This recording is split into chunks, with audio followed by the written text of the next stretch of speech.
नमस्कार, मेरा नाम है डॉक्टर पुरु धवन और आज इस वीडियो में हम बात करने वाले हैं पैरों की सूजन के बारे में, वो भी किडनी फेलियर पेशेंट के अंदर। किडनी फेलियर पेशेंट के अंदर पैरों में सूजन आना एक आम बात है, क्योंकि हमें पता है कि किडनी फेल के अंदर किडनी हमारी कम काम कर रही है। जब किडनी कम काम कर रही है तो किडनी का एक काम होता है हमारी बॉडी में फ्लूइड की अमाउंट यानी पानी की तरल पदार्थ की अमाउंट को कंट्रोल करना।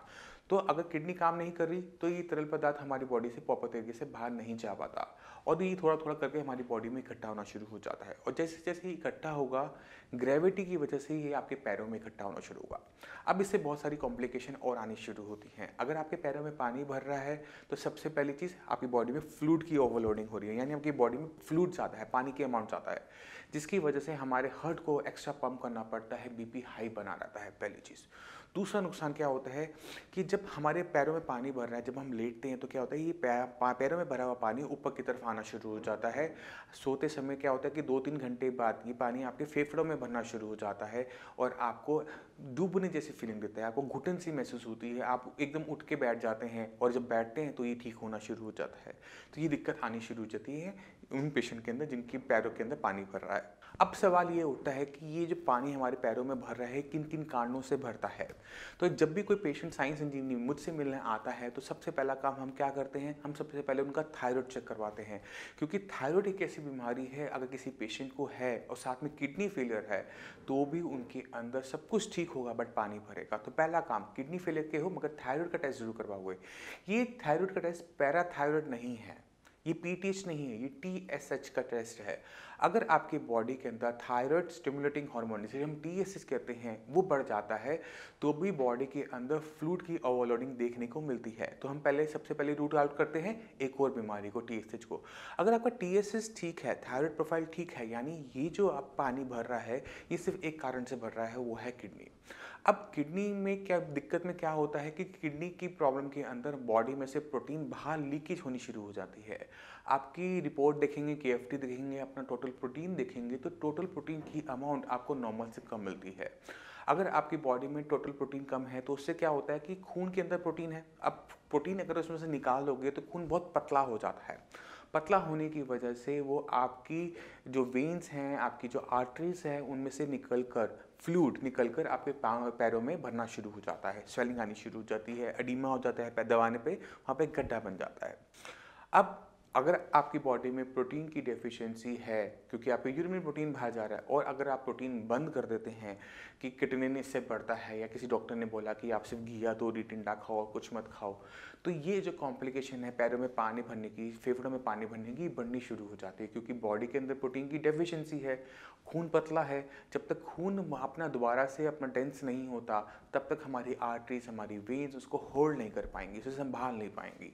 तो ज़रूरी है अपना प्रोटीन का इंटेक बढ़ाना। अब अगर सवाल ये उठता है कि अगर आप किडनी फेलियर के पेशेंट हैं, आपकी बॉडी में प्रोटीन की डेफिशिएंसी है, तो कौन सा प्रोटीन लें जिससे हमारे ब्लड के अंदर जो प्रोटीन की अमाउंट है वो अच्छी बढ़े और हमारा किटनिन का लेवल भी ना बढ़े।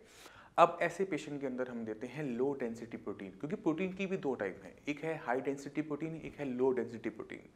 अब हाई डेंसिटी प्रोटीन क्या होता है, जैसे मटन है, फिश है, चिकन है, ये थोड़ा सा भारी प्रोटीन होता है जिसे पचाने में बहुत ज़्यादा टाइम लगता है। मगर वहीं पर अगर हम एग्स के बारे में बात करें या फिर दूध के जो डेरिवेटिव्स होते हैं, दूध खुद में है, पनीर है, दालें हैं, ये लाइट लो डेंसिटी प्रोटीन होता है। तो हम लो डेंसिटी प्रोटीन पेशेंट को देना पसंद करते हैं क्योंकि पचने में आसान है, बॉडी तेज़ी से एब्जॉर्व कर जाती है और ब्लड के अंदर हमारे लेवल्स ठीक होने शुरू हो जाते हैं। मगर हमें कुछ चीज़ों का ध्यान रखना है, हमारी बॉडी के अंदर फ्लूइड की अमाउंट ज़्यादा है, इकट्ठा हो रहा है। तो जैसे दूध है, दूध चाहे लो डेंसिटी प्रोटीन के अंदर काउंट होता है मगर हम किडनी फेलियर पेशेंट को नहीं दे पाएंगे क्योंकि जितना हम प्रोटीन दे रहे हैं उससे कई गुना ज़्यादा उसकी बॉडी में फ्लूइड भी जा रहा है और वो फ्लूइड उसकी दोबारा से बॉडी में भरेगा। तो हमने लो डेंसिटी प्रोटीन के अंदर भी दूध को बाहर निकाल दिया क्योंकि इसमें फ्लूइड की मात्रा है। मगर हम दूध की जगह क्या यूज़ कर सकते हैं, हम घर का बना हुआ पनीर यूज़ कर सकते हैं, मगर इसे कच्चा नहीं खाएंगे, उसको हम पका के खाएंगे क्योंकि किसी भी चीज़ को जब हम पकाते हैं तो वो पचाने में आसान हो जाता है, उसको एब्जॉर्ब करना आसान हो जाता है। तो हम पनीर खाएंगे घर का बना हुआ, उसको थोड़ा सा हम पका कर खाएंगे, कच्चा नहीं खाएंगे। हम अंडे खा सकते हैं, बॉइल्ड वाइट एग, जो एग का वाइट पार्ट होता है जिसे एग वाइट कहा जाता है, उसको भी लिया जा सकता है, दालें भी ली जा सकती हैं। अब बहुत सारी किडनी फेलियर पेशेंट के माइंड में बहुत सारा डाउट क्रिएट हो रहा होगा कि डॉक्टर साहब से जब हम पुरानी वीडियो देखते हैं तो अक्सर वो प्रोटीन का इंटेक बंद करते हैं, यहाँ पर प्रोटीन खाने के लिए कह रहे हैं। देखिए, प्रोटीन आपको देना है या नहीं देना वो आपकी बॉडी की कंडीशन पे डिपेंड करता है। अगर आपकी बॉडी में प्रोटीन की कमी है तो हमें इसे पूरा करना पड़ेगा, वरना आपकी पानी, पैरों में पानी भरने की वजह से, आपके लंग्स में पानी भरने की वजह से आपकी दिक्कतें बढ़ेंगी। तो हमने आपको प्रोटीन देना है, और जो आज तक आपने सुना है, देखा है, पढ़ा है, उसको माइंड से निकाल दो। अगर हम प्रोटीन कोई भी फॉर्म में खाते हैं, हम चिकन खाएं, मटन खाएं, फिश खाएं, कुछ भी खाते हैं, उससे किडनी खराब नहीं होती। किडनी का खराब होना और किडनी का बढ़ना ये दो अलग अलग चीज़ें हैं। किडनी जब खराब हो रही है तो बॉडी में वेस्ट मटेरियल इकट्ठा हो रहा है। अगर हम प्रोटीन का इंटेक करते हैं तो ये वेस्ट मटेरियल बॉडी में ज़्यादा बनता है। किडनी खराब नहीं होती, मगर वेस्ट मटेरियल की प्रोडक्शन बढ़ जाती है। तो हमने इन दोनों चीज़ों को अलग अलग देखना है। मगर जब हमारी किडनी खराब हो रही है तो उसका हम पता कैसे लगाएंगे कि कितनी गंदगी इकट्ठी हो रही है? तो हम इसको क्रेटिनिन और यूरिया के बढ़े हुए रूप में देखते हैं। मगर अगर आप वहीं पे प्रोटीन का इंटेक करना स्टार्ट कर दोगे, हैवी प्रोटीन का इंटेक स्टार्ट कर दोगे, तो बॉडी में क्या होगा? किडनी खराब नहीं होगी। इस प्रोटीन की वजह से वेस्ट मटेरियल ज़्यादा बनेगा और आपकी रिपोर्टों में आना शुरू हो जाएगा, जिससे क्या होगा? डॉक्टर को लगेगा कि आपकी किडनी खराब हो रही है, आपको लगेगा कि आपकी किडनी खराब हो रही है। तो कुछ भी खा पी लेने से किडनी खराब नहीं होती, इस चीज़ का ध्यान रखो। क्योंकि अगर कुछ भी खाने से किडनी खराब होती तो पूरे हिंदुस्तान की किडनियां खराब हो चुकी थी, वर्ल्ड में सबकी किडनियां खराब हो चुकी होती। क्योंकि इंडिया के अंदर हम नॉनवेज कम खाते हैं, मगर हम इंडिया से बाहर जाते हैं, वहाँ पर नॉनवेज का इंटेक ज़रूरत से ज़्यादा है, बहुत ज़्यादा इंटेक किया जाता है, और किसी की किडनी खराब नहीं होती। तो कुछ भी खाने से किडनी खराब नहीं होती, सिर्फ क्रेटिनिन की प्रोडक्शन बॉडी में बढ़ती है, इसको अपने अंदर डालो। और इसी वजह से अगर आपकी बॉडी की रिक्वायरमेंट है प्रोटीन की तो आपको दिया जाएगा। और कुछ फैक्टर्स होते हैं जिनका हमें ध्यान रखना होता है जब हमारे पैरों में स्वेलिंग आ रही होती है, वो है, दूसरा है नमक। अब नमक का जो केमिकल कंपोजिशन है वो सोडियम क्लोराइड है। जितना हम सोडियम लेंगे ना, उतना हमारी बॉडी में वाटर की एक्यूमुलेशन बढ़ती है। इसका एग्जाम्पल आप खुद लगा सकते हैं। जब आप अचार बनाते हैं, कुछ बनाते हैं जिसमें खूब सारा नमक डालते हैं, तो क्या होता है? चीज़ पानी छोड़ देती है। तो अगर आप अपनी बॉडी के अंदर नमक ज़्यादा लेकर आओगे, आपके टिश्यू के अंदर सोडियम ज़्यादा होगा, तो क्या होगा? पानी निकल कर आपके पैरों में भरना शुरू हो जाएगा, क्योंकि सोडियम पानी को खींचता है। तो हम किडनी फेलियर पेशेंट के अंदर जिनका बीपी हाई हो, जिनकी बॉडी में स्वेलिंग हो, उनको नमक का इंटेक बंद करने के लिए या बहुत कम मात्रा में करने के लिए बोल देते हैं, जिससे बॉडी में सोडियम कम जाए और पानी की जो एक्यूमुलेशन है वो कम से कम हो। अब चलते हैं नेक्स्ट फैक्टर के ऊपर जिस पे हमें कंट्रोल करना होता है, और वो है फ्लूइड खुद में। कितना हम तरल पदार्थ ले रहे हैं। अगर आपकी लेग्स में स्वेलिंग है, यानी आपकी बॉडी में फ्लूइड पहले से बहुत ज़्यादा है, ठीक है, तो हमने क्या करना है? हम अपना इनटेक कम करेंगे। यानी हम दिन के अंदर आधा लीटर पानी लेंगे और 1 लीटर पानी निकालेंगे, तो हर दिन आधा लीटर आपका वेट डाउन होगा, क्योंकि आधा लीटर पानी बॉडी से बाहर चला गया। तो हम उसको कैसे कंट्रोल कर सकते हैं? देखिए, हमें प्यास लग रही है, हमारे गले सूख रहे हैं, हमारा होंठ सूख रहे हैं, हमें पानी की ज़रूरत तो पड़ेगी, मगर हमारी बॉडी में ऑलरेडी बहुत सारा पानी है। तो हम पानी को पियेंगे सिर्फ अपने होठों को, गले को थोड़ा सा तर करने के लिए। हम सिपिंग करके पानी पियेंगे, एक टाइम में आधे कप से ज़्यादा पानी नहीं लेंगे, और पूरे दिन के अंदर आधा लीटर से ऊपर पानी का इंटेक ना करने की कोशिश करेंगे, क्योंकि जितना कम पानी हम लेंगे, और जब हम मेडिसिन ले रहे होंगे, तो यूरिन का आउटपुट तो अपना वही 1-1.5 लीटर का रहेगा, और पानी का इंटेक हम कम करेंगे, तो वो जो बीच में जो डिफरेंस बनता है आधे लीटर का, 1 लीटर का, वो आपकी बॉडी से बाहर जाना शुरू करेगा और आपकी स्वेलिंग कम होनी शुरू होगी। तो अगर हम इन सारी चीज़ों को पे एक साथ काम करते हैं, तब जाके हमें रिजल्ट मिलते हैं।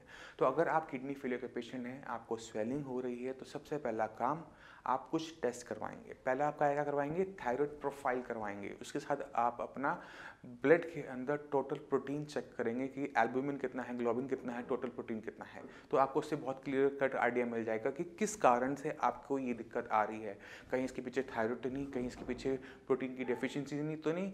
अगर ये चीज़ें हम निकाल लेते हैं, तो उसके बाद हम अपने बाकी चीज़ों पे भी काम कर सकते हैं, कि पानी, अपने खाने के अंदर नमक की मात्रा को बहुत कम लेना और पानी का इंटेक कम करना। तो अगर हम सारी चीज़ों को एक साथ काम करेंगे तो हमें तेज़ी से रिजल्ट्स देखने को मिल जाते हैं। जो लंग्स में पानी भर रहा है, वो दिक्कत भी सॉल्व होनी शुरू हो जाती है, और पेशेंट को किसी टाइप की कॉम्प्लिकेशन नहीं आती। अब एक और चीज़ पे हमने ध्यान देना होता है, वो है किडनी, क्योंकि किडनी इकलौता ऐसा ऑर्गन है जो इस पानी को सही तरीके से day by day daily basis पे निकाल सकता है। अब किडनी फेल आपकी हो रही है, किडनी आपकी कम काम कर रही है, अगर हम किडनी को थोड़ा सा भी पुश करते हैं कि आप थोड़ा सा काम ज़्यादा करो, तो हम वो चीज़ कर सकते हैं। मगर किडनी को हम कैसे ठीक करेंगे, ये सवाल उठता है, क्योंकि किडनी जब ठीक होनी शुरू की तो पानी भी निकलेगा, क्रेटिनिन भी निकलेगा, यूरिया भी निकलेगा, सब कुछ निकलना शुरू हो जाएगा। अब हमें समझना पड़ेगा कि किडनी क्यों खराब हो रही थी। किडनी कोई अपने आप खराब होने वाली चीज़ नहीं है, किसी पे मतलब ये नहीं होगा कि उसमें बैक्टीरिया आ गया, वायरस आ गया, खराब हो गई, ऐसे कभी किडनी खराब नहीं होती। किडनी खराब होती है जब हम कोई चीज़ को इग्नोर कर जाते हैं। हम हमारे सामने चीज़ें थी, हमारा बीपी बढ़ा हुआ था, हमारी शुगर बढ़ी थी, हम उसे इग्नोर करते चले गए, अरे ये तो कुछ नहीं है, ये तो सभी का है, सभी को बीपी होता है, मुझे कुछ नहीं होगा। जब हम ऐसा सोचते हैं, गलतियाँ करते हैं, अपना बीपी पे ध्यान नहीं देते, शुगर पे ध्यान नहीं रखते और इग्नोर कर जाते हैं, तो कुछ सालों में जाके किडनी खराब होती है। अब जब एक बार किडनी खराब होनी शुरू होती है तो किडनी के अंदर जो स्ट्रक्चर है वो नुकसान होना शुरू होता है। अब मान लो कि आपकी क्रेटिनिन का लेवल है 6 का मतलब ये होता है कि किडनी जो है 80% तक डैमेज है, काम नहीं कर रही। अब 80% के अंदर 40% हिस्सा ऐसा हो सकता है जो पूरी तरह से मर गया है, डेड है, जिसकी कोई चांस ही नहीं रिकवरी की, मगर 40% एक ऐसा हिस्सा भी होगा जो बीमार है, जो जिंदा तो है, काम पे नहीं है। क्यों? क्योंकि उस पे आपकी बीपी, हाई बीपी लेवल का, आपकी हाई शुगर लेवल का या किसी मेडिसिन का असर आया हुआ है। अब ये जो जिंदा है, बीमार है, इसको हम काम पर लेकर आ सकते हैं, और जैसे ही काम पर आएगा क्या होगा कि किडनी पहले से बेटर काम करना शुरू करेगी, क्रिएटिनिन लेवल भी डाउन होना शुरू हो जाएगा, यूरिया लेवल भी डाउन होना शुरू हो जाएगा, क्योंकि हमें ये करना ज़रूरी है। जब हम इसे सही तरीके से अप्रोच बनाएंगे, सही तरीके से काम करना शुरू करेंगे, किडनी का जो बीमार हिस्सा है उसे वापस लेकर आएंगे, तो क्रेटिनिन, यूरिया लेवल दोनों डाउन होंगे ही होंगे, और साथ में आपकी बॉडी में जो एक्स्ट्रा अमाउंट में जो फ्लूइड भरा हुआ है, पानी भरा हुआ है, वो भी निकलना शुरू होगा, पैरों में जो स्वेलिंग है वो भी जानी शुरू हो जाएगी। तो बहुत ज़्यादा ज़रूरी होता है इन सब चीज़ों पे एक साथ काम करना। अगर आप एक चीज़ करते हो, दूसरी चीज़ को छोड़ देते हो, तो बहुत दिक्कत आती है। तो मैं उम्मीद करता हूँ पैरों में जो लिक्विड भरता है, फ्लूइड भरता है, वो क्यों भरता है, किन कारणों से भरता है, उसको आप समझ गए होंगे। फिर भी आपके माइंड में कोई भी डाउट हो, कुछ भी पूछना चाहते हो, तो नीचे दिए गए नंबर पे कॉल करके आप साइंस इंजीनियरिंग डॉक्टर से फ्री ऑफ कॉस्ट कंसल्टेशन ले सकते हैं। आप अपॉइंटमेंट लेके मुझसे भी आकर मिल सकते हैं। अब इसी के साथ आपसे मैं चलने की आगे चाहूँगा। मिलते हैं अगली वीडियो में, तब तक के लिए धन्यवाद।